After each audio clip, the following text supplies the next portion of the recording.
Il faut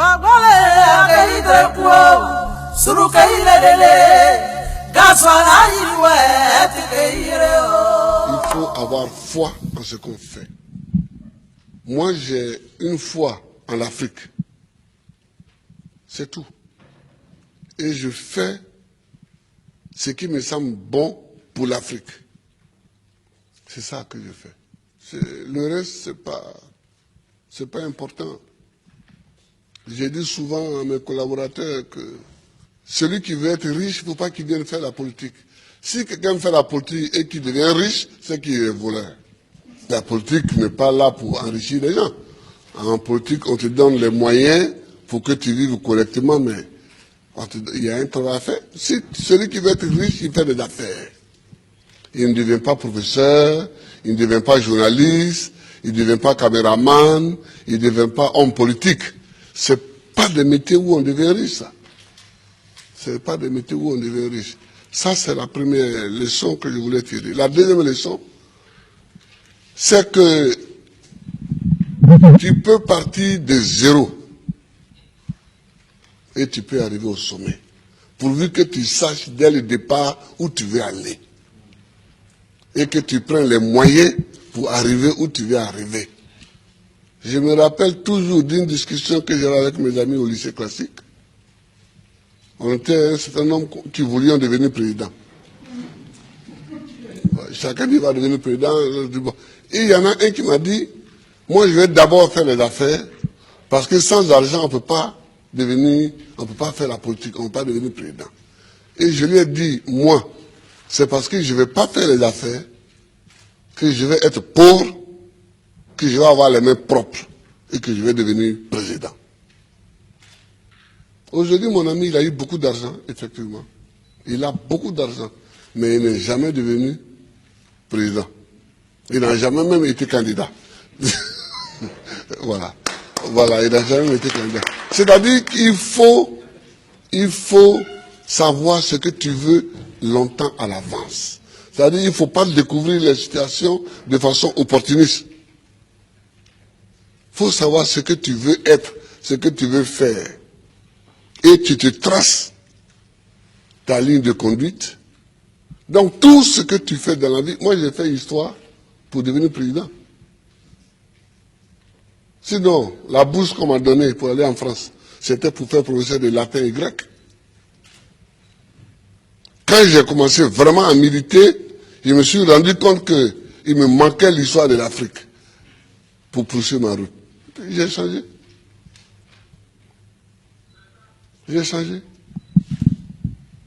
Et j'ai fait histoire parce que c'est ça qui me manquait pour connaître d'où on vient et où on peut aller en connaissant d'où on vient. Je vois des gens qui découvrent qu'il y a un fauteuil à côté, ils peuvent s'asseoir dessus. On ne s'assoit pas dessus comme ça. Le fauteuil, il est à côté, il semble vide, mais il a un propriétaire.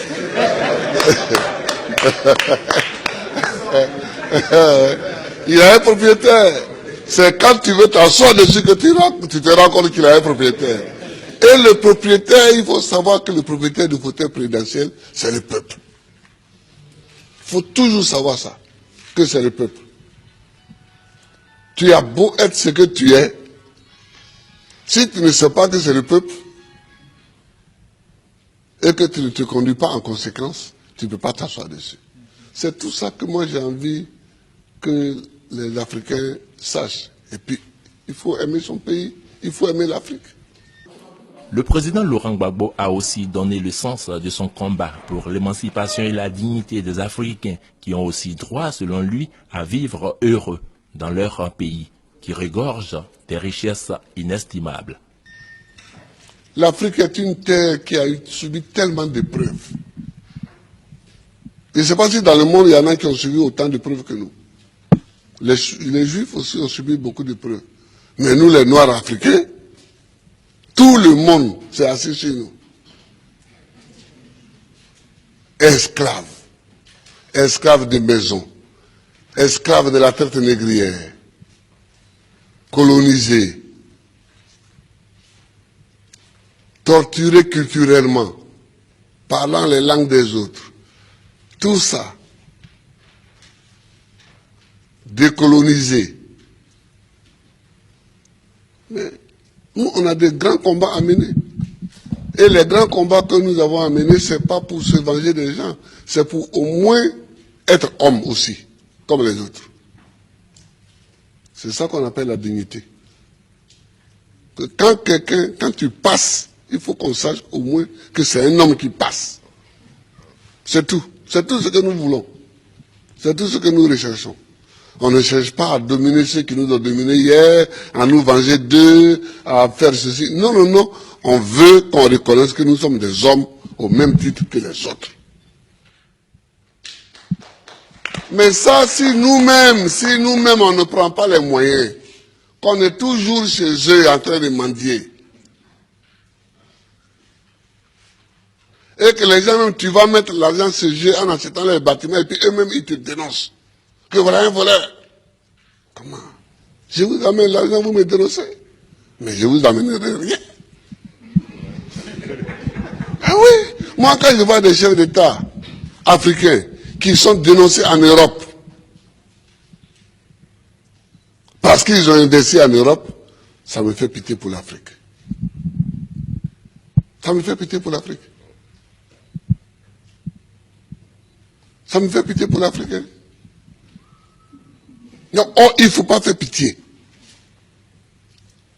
Il ne faut pas faire pitié. Quand tu passes, il faut qu'on dise que voilà un homme qui passe. C'est tout ce que nous cherchons aujourd'hui, c'est notre combat. Ça. Moi qui suis ici, je ne passe pas les vacances en Europe. Mais est-ce que je ne suis pas président? Je suis président.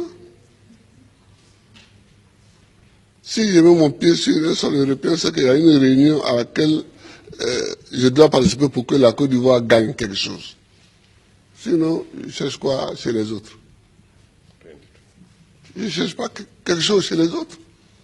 Si Dieu m'a mis au monde ici, c'est que dans mon environnement ici, il y a tout ce qu'il faut pour que je vive.